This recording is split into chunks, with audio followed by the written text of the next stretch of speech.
twabizeye n'uyu munsi nibyo twizera. Kwizera kwawe kubasha gukora ibitangaza mu bantu n'uwizera Yesu wenyine gusa. Haleluya. Imana idufashe cyane. Dusome ku murongo waho wa 11. Agifashe Petero na Yohana abantu bose birukanira kuri bo bateranira ku ibaraza ryitwa irya Salomo bumiwe cyane. Haleluya. Mbagifashe hari abantu bagomba kumirwa kubera umugambi w'Imana muri wowe.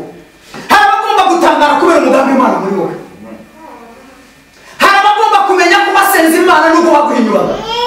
Hari abagomba kumenya ko wubashye Imana n'uko bagupingaga. Hari abagomba kumenya ko wagendanaga n'Imana n'uko batabyemeraga.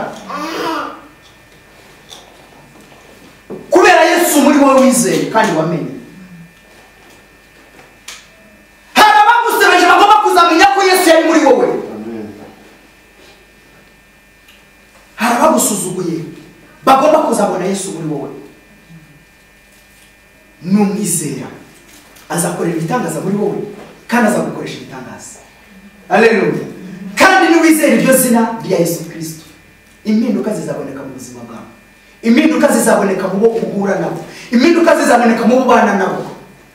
Birababaje umunsi iminsi nk'ingi turimo dusa nabo abanyabyaha, tukambara nabo, tukagenda nabo, tukarya nabo. Bazatumenyera kuki kugira ngo impinduka za Yesu zibe muri twe.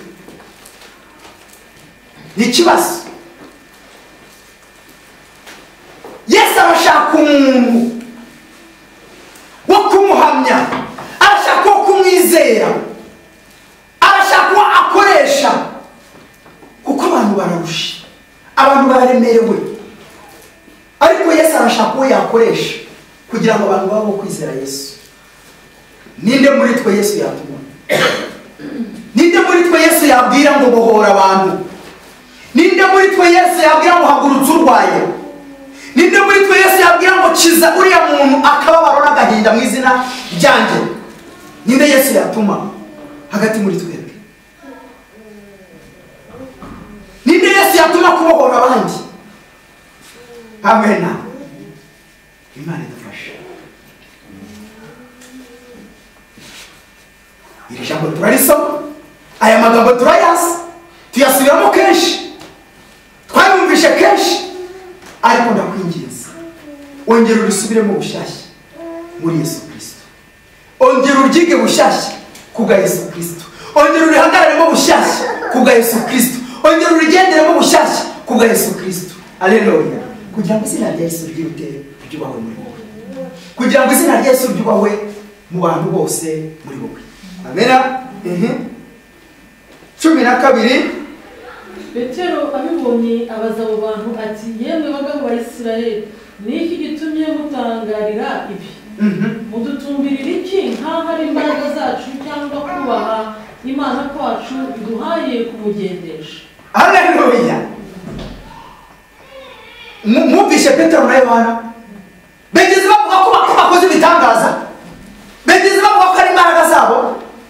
Baravuze ngo mudutumbirira iki? Nuko Petero na Yohana bari bamaze kubona ko muri bo abantu batangiye kubizera, abantu bagiye kwemera Yohana na Petero. Haleluya. Baravuga ati no, icyubahiro gikwiriye guhabwa Yesu Kristo. Ntabwo ari twe tumukijije, ntabwo ari twe tumuhaye kugenda, si twe tumuhagurukije, ni Kristo Yesu. Haleluya. Ibyo dukora byose ni Yesu Kristo. Nimba uyu munsi turi kuvuga ni Yesu Kristo. Nimba uyu munsi muraha ni Yesu Kristo. Nimba uyu munsi muri gusenga ni Yesu Kristo. Ntabwo ari mu izina ryawe, ntabwo ari mu izina ryanjye, ni mu izina rya Yesu Kristo. Haleluya. Petero na Yohana banze ko abantu babizera. Petero na Yohana banze ko abantu babahamya, bashatse guhamya uwakoresheje. Amen. Imana nishaka ko twihamya, irashaka ko duhamya udukoresha, irashaka ko tuvuga udukoresha, irashaka ko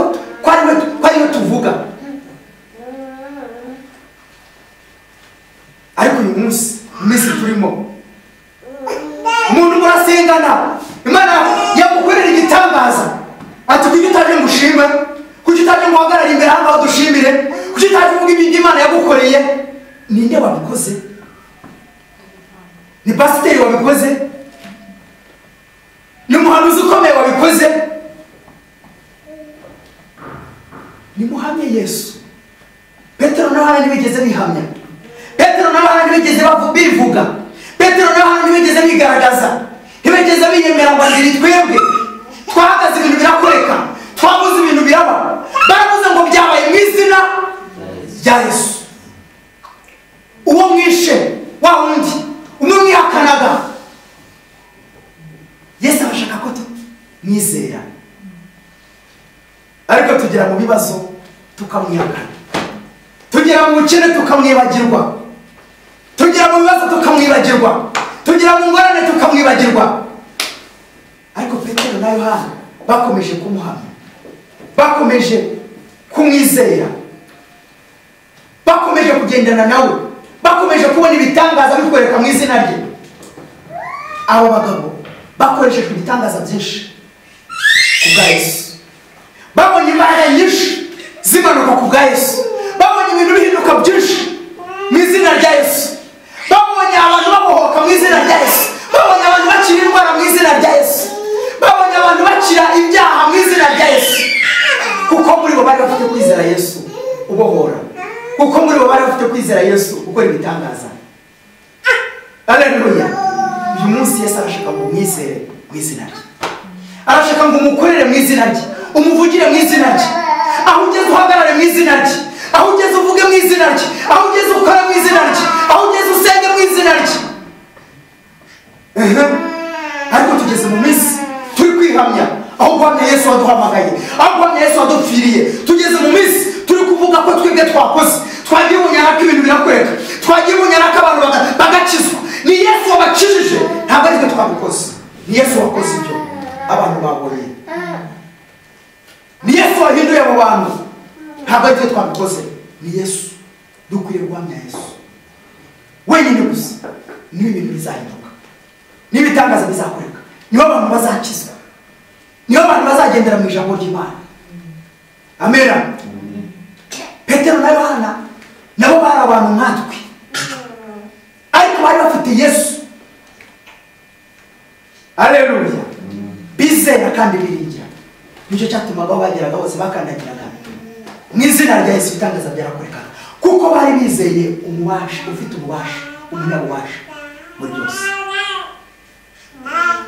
Bari bafite data wa twese uri mu ijuru ushobora byose. Ibyo byose ashaka muri wowe nanjye, ko duhinduka kugira ngo abantu bahinduke. Ariyo mpamvu Yesu yababwiye ngo bazamenyera ku mbuto zanyu. Ibyo muvuga n'ibyo mukora nibyo bizerekana abo muri bo. Haleluya. Hagomba kuba ibiguhamya. Imana idufashe cyane. Hagomba kuba ibimenyetso bituma Yesu ahabwa icyubahiro aho ugeze. Hagomba kuba ibimenyetso bituma Yesu ahabwa icyubahiro mu rugo rwawe, mu bana bawe, mu muryango wawe, mu mikorere yawe buri munsi, mu kazi kawe, mu mashuri yawe. Imana ishimwe. Haleluya. Tugiye gusoma, dukomeze. Imana ya Aburahamu na Isaka na Yakobo, ariyo Mana y'abasogokuruza, yashimishije umugaragu wayo Yesu, uwo mwatanze mukamwihakanira imbere ya Pilato amaze guca urubanza rwo kumurekura.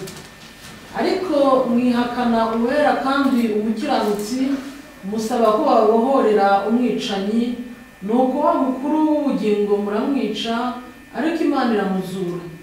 Natwe turabagabo bo guhamya ibyo. Haleluya. Petero na Yohana baracyari guhamya ibyo Yesu yakoze. Wa wundi bishe bagambaniye, Petero na Yohana bari kumuhamya.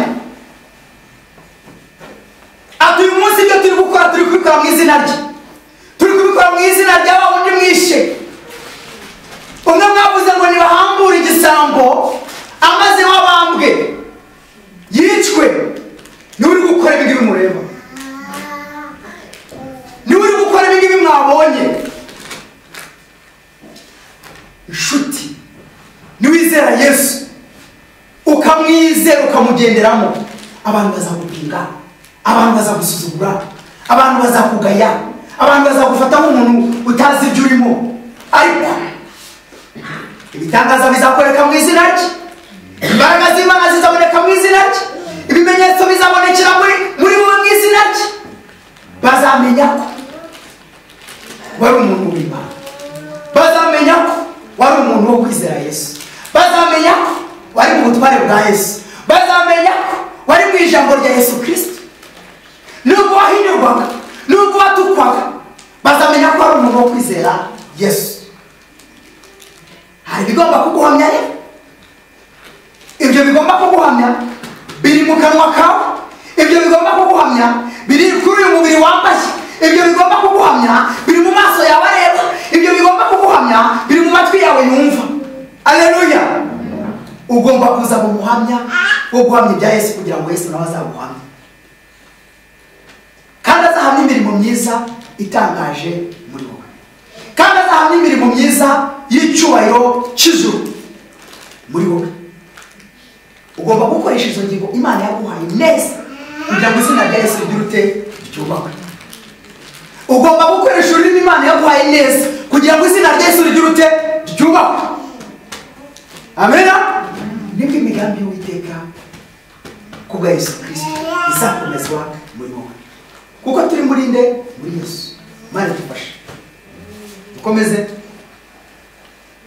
Nuko 16 ngo kandi uyu uwo mureba kandi muzi kuko yizeye izina ry'uwo niryo rimuhaye imbaraga, kandi kwizera ahawe n'uwo niko kumukirije rwose imbere yanyu mwese. Haleluya. Uwo nguwo wari urwaye, uwo wari ufite ibyaha, agomba gukizwa n'iryo zina rya Yesu. Umunyabyaha akizwa n'izina rya Yesu, umurwayi akizwa n'izina rya Yesu gusa.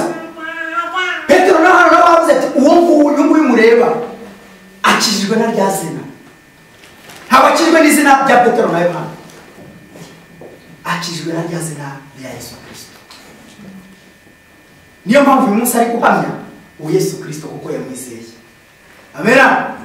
Imana ikeneye ko muri wabo mu kwizera Yesu Kristo guhinduka kandi guhindura abantu. Amen. Nibwo imigambi y'Uwiteka izakomezwa muri wowe. Imana ishimye cyane. Komeza. Kandi none bene data, nzi yuko mwabikoze mutabizi, n'abatware banyu nabo nuko. Ariko ibyo Imana yahanuriye mu kanwa k'abahanuzi bose yuko Kristo wayo azababazwa, ibyo yabisohoje icyo. Amen. Ngo nzi yuko mwabikoze mutabizi. Hari ibyo abantu bakoze batabizi, ariko Yesu yaraje kugira ngo tubimenye. Yesu yasize intumwa kugira ngo tumenye. Yesu yasize abigisha kugira ngo tumenye. Yesu yasize abahanuzi kugira ngo tumenye. Yesu aragutse, arashaka ko mumenya, arashaka ko muhishurirwa, arashaka ko mwigira, arashaka ko mugendera mu butware bwe. Haleluya. Arashaka ko mumwizera kandi mumwiringira. Ibyo mwakoze mutazi, nimwizera mu izina rya Yesu arabibakuraho, kugira ngo noneho mwinjire mu byo ashaka kandi noneho muzi. Niyo mpamvu ijambo ry'Imana